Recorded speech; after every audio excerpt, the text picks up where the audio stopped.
हाँ जी, राधे राधे दोस्तों। जैसा कि आपने पिछली वीडियो में देखा, हमने राजस्थान की जो आगामी भर्ती हैं, चाहे वो राजस्थान एलडीसी हो, जूनियर असिस्टेंट हो, एनिमल अटेंडेंट हो या सबसे इम्पोर्टेंट राजस्थान सीटी 10+2 या ग्रेजुएशन हो, उन सब में आने वाले जो जनरल साइंस है, उनके जो कॉमन टॉपिक्स हैं, चाहे फिजिक्स के हों, केमिस्ट्री के हों या बायोलॉजी के हों, हमने उन सब के बारे में एक इंट्रो किया, उसके सिलेबस के बारे में बातें की कि ये 20 से 25 नंबर हमारे सुनिश्चित हो सकें कि चाहे कहीं से पूछ ले, कैसे ही पूछ ले, हम इन टॉपिक्स को इस प्रकार से कवर करेंगे। ठीक है जी। उसके बाद अब जो मैंने वीडियो बनाने वाला हूँ वो है स्पेशल एनिमल अटेंडेंट या पशु परिचर के बारे में, जिसकी अबाउट 6000 के समथिंग पोस्ट आई हैं और सबसे इम्पोर्टेंट बहुत अच्छी नौकरी है, पे स्केल भी ठीक है और सबसे बड़ी बात ज़्यादा झंझटबाजी चिकचिकबाजी नहीं है। लेकिन इसमें आपके जैसे 2 पेपर होंगे, जिसमें फर्स्ट में हमारा जनरल पेपर होगा, जिसमें राजस्थान जीके भी आएगी, रीजनिंग भी आएगी और साइंस भी आएगी, उन सब का मिला जुलवा के आएगा। क्लियर। उसमें जनरल साइंस के अबाउट 10 से 15 क्वेश्चन आएंगे, जिनको हम वहीं कवर करेंगे जो हमारे फिजिक्स केमिस्ट्री बायो के जनरल साइंस के टॉपिक्स हैं। और इसमें जो पार्ट बी पेपर होगा वो होगा 45 मार्क्स का, और जिसमें मेरा टारगेट है कि 45 में से 45 ही आए, 44 भी नहीं चलेंगे। जिसमें क्या आएगा, उसमें आएगी एनिमल हस्बेंड्री यानी कि पशुपालन। जो पशुपालन विज्ञान के संबंधी जितनी भी बातें हैं उन सब का हम अध्ययन करेंगे। तो उनको जो अधीनस्थ बोर्ड ने जो नोटिफिकेशन जारी किया है उसमें एक नॉर्मली पैराग्राफ में लिख दिए हैं सारे टॉपिक, तो मैंने अपने हिसाब से उनको छांट करके इन 19 या 20 टॉपिकों में बांटा है। हम इन 20 टॉपिकों को एक एक 15 से 20 मिनट की वीडियोज बना करके कवर करेंगे, जहाँ से भी क्वेश्चन बनने के चांसेस हैं, पिछले एग्जाम्स में पूछे गए क्वेश्चंस हैं या उसके लगे ढगे जो एग्जाम्स हैं, फॉर एग्जांपल लैब असिस्टेंट वगैरह, उनमें जहाँ से क्वेश्चन बनते हैं उन सब के बारे में, उन टॉपिक के बारे में हम अध्ययन करेंगे। क्लियर। तो हम सबसे पहले देखेंगे कि एनिमल अटेंडेंट में, जैसा कि आप जानते हैं, 5934 पोस्ट आई हैं, जिसमें से पार्ट बी पेपर में 45 नंबर का स्पेशल एनिमल हस्बेंड्री या पशुपालन विज्ञान आएगी। क्लियर जी। उसके टॉपिक्स को मैंने किस प्रकार से बांटा है, सबसे पहले हम पढ़ेंगे पशुपालन विज्ञान का इंट्रो यानी कि इंट्रोडक्शन, परिचय। उसमें क्या करेंगे कि पशुपालन विज्ञान में किन किन सावधानियां रखनी चाहिए, किन किन बातों का ध्यान रखना चाहिए, किस प्रकार से पशुपालन में पशुओं का चयन किया जाए, किस प्रकार से उनकी देखभाल की जाए, क्यों पशुपालन विज्ञान का अध्ययन आवश्यक है, ये सब देखेंगे। क्लियर जी। सेकंड मैंने बनाया जो टॉपिक वो है जो राजस्थान में पाई जाने वाली विभिन्न पशुओं की नस्लें हैं। फॉर एग्जांपल हमारे राजस्थान में भैंसों की, गायों की, भेड़ों की, मुर्गियों की, घोड़ों की, इन सब गायों की, उन सब की कौन सी नस्लें पाई जाती हैं, इम्पोर्टेंट नस्लें कौन सी हैं, जैसे कि मांस, जैसे हमें अगर मीट का या मांस का उत्पादन करना है तो उसके लिए कौन सी नस्लें अच्छी रहेंगी, अगर हमें दूध उत्पादन करना है तो कौन सी नस्लें अच्छी रहेंगी, अगर हमें ऊन उत्पादन करना है तो कौन सी नस्लें अच्छी रहेंगी। तो उन सब के बारे में अध्ययन करेंगे हम इस टॉपिक में। क्लियर।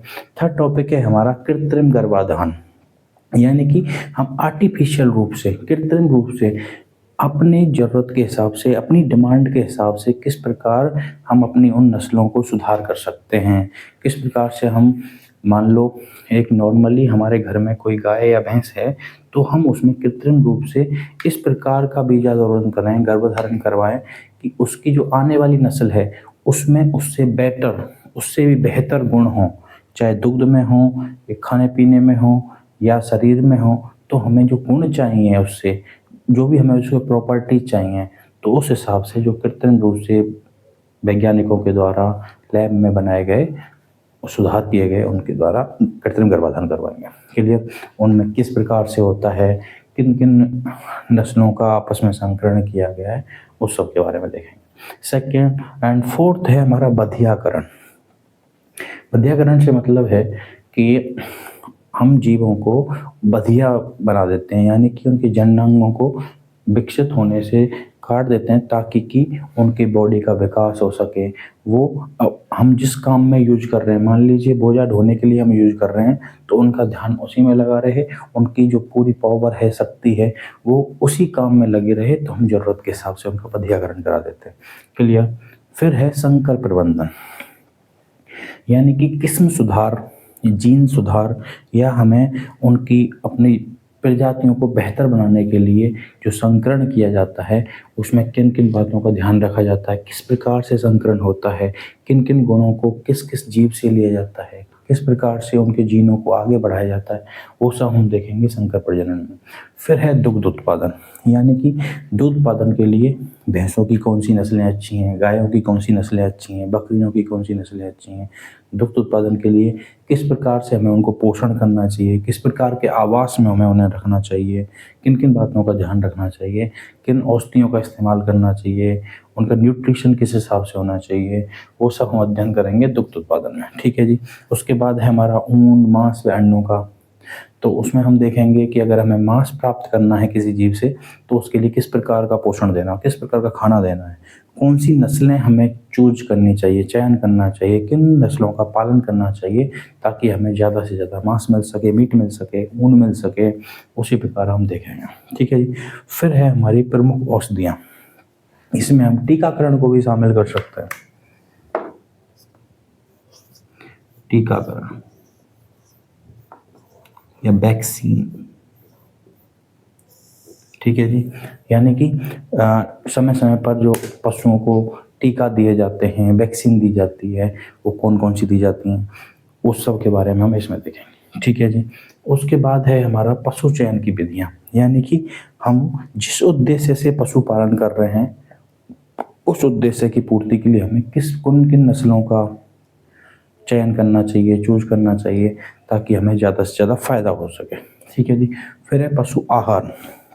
सीधी सी बात है भाई, हमें कोई बिजनेस करना है, हमें किसी से कुछ डिमांड करनी है, तो उनके लिए सबसे इम्पोर्टेंट है पोषण, न्यूट्रिशन, कि अगर हमें दूध चाहिए तो उस पशु को कौन सा भोजन दिया जाए, क्या खिलाया जाए। अगर हमें ज़्यादा मीट चाहिए, मांस चाहिए, तो उसको क्या आहार दिया जाए, न्यूट्रिशन दिया जाए।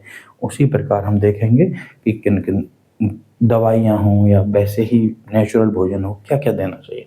उसके बाद है हमारा सींग रोधन, कि समय समय पर पशुओं के सींगों को सजाया जाता है, काटा जाता है, तो वो सब क्यों जरूरी है। उसके अलावा चिन्हीकरण भी बोलते हैं, कि हमारे पशु की पहचान हो सके, उसके लिए चिन्हित कैसे करते हैं, वो सब देखेंगे।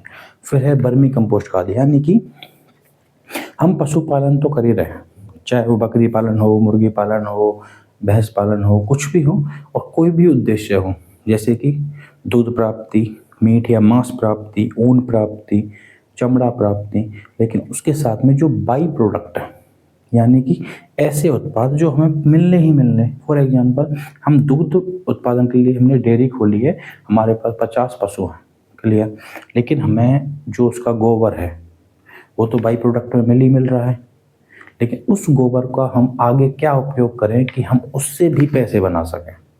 उसका ऐसा क्या उपयोग किया जाए कि हमारे कृषि में भी उपयोग हो जाए, उसके अलावा हम उसे बेच भी पाएँ, आगे और ज़्यादा उससे बिजनेस कर पाएँ, व्यापार कर पाएँ। तो वो सब हम देखेंगे वर्मी कंपोस्ट खाद में। फिर है चमड़ा और हड्डी उपयोग, यानी कि भाई जीव अगर हम पशुपालन कर रहे हैं तो वो अपने मौत पे आने पे मरेगा भी, तो उससे प्राप्त होने वाला जो चमड़ा है, उसकी जो स्किन है, खाल है, उसके अलावा उसकी जो हड्डियाँ हैं, उनका क्या उपयोग किया जाए, उनसे क्या बाई प्रोडक्ट बन सकता है, उस सब पे हम गौर फरमाएंगे। उसके अलावा पशु बीमा, पशु क्रय, यानी कि अगर कोई भगवान ना चाहे कोई दुर्घटना घट जाए, कोई घटना हो जाए, बीमार हो जाए पशु, तो उस पर हमारा लॉस ना हो, सरकार के द्वारा विभिन्न चलाई जाने वाली योजनाओं के तहत हम उनका बीमा करा लें। उसके अलावा हमें एक पशु खरीदते वक्त किन किन बातों का ध्यान रखना चाहिए, वो सब हम देखेंगे इस टॉपिक में, क्लियर।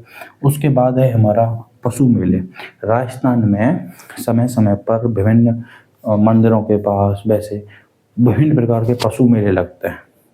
उन मेलों में अलग अलग जगह से अलग अलग नस्लें बेचने के लिए लोग आते हैं, तो हम प्रमुख प्रमुख पशु मेले देखेंगे।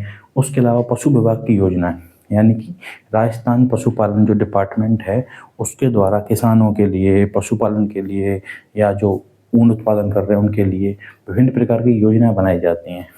मान लीजिए 0% पर उनके लिए पैसा अरेंज किया जाता है, 0 पेमेंट पर उनके लिए पशु उपलब्ध किए जाते हैं, उनके पोषण के बारे में ट्रेनिंग दी जाती है।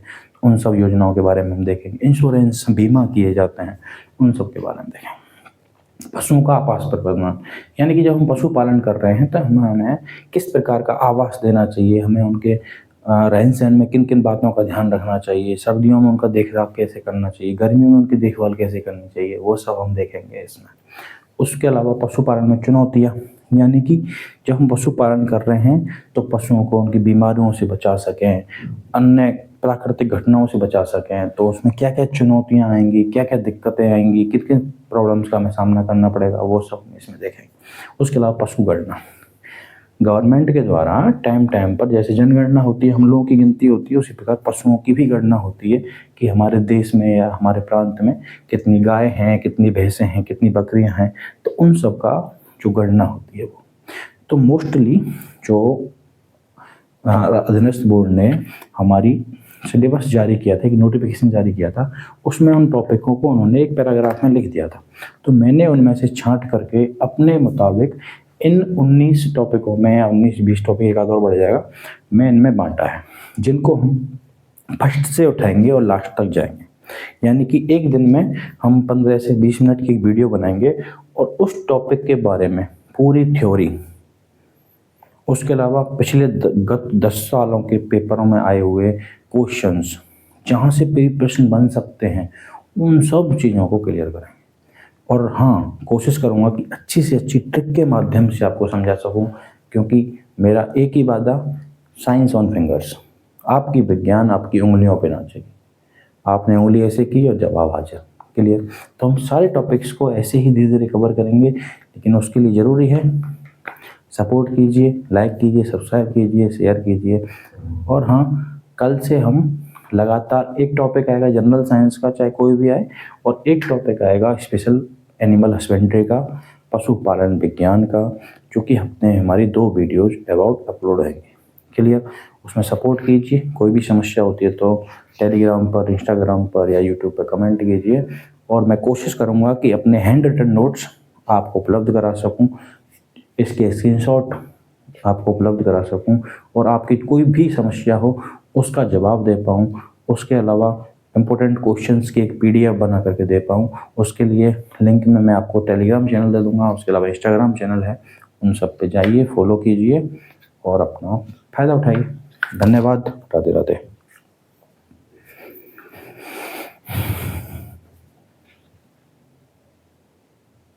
Subscribe now and press the bell icon.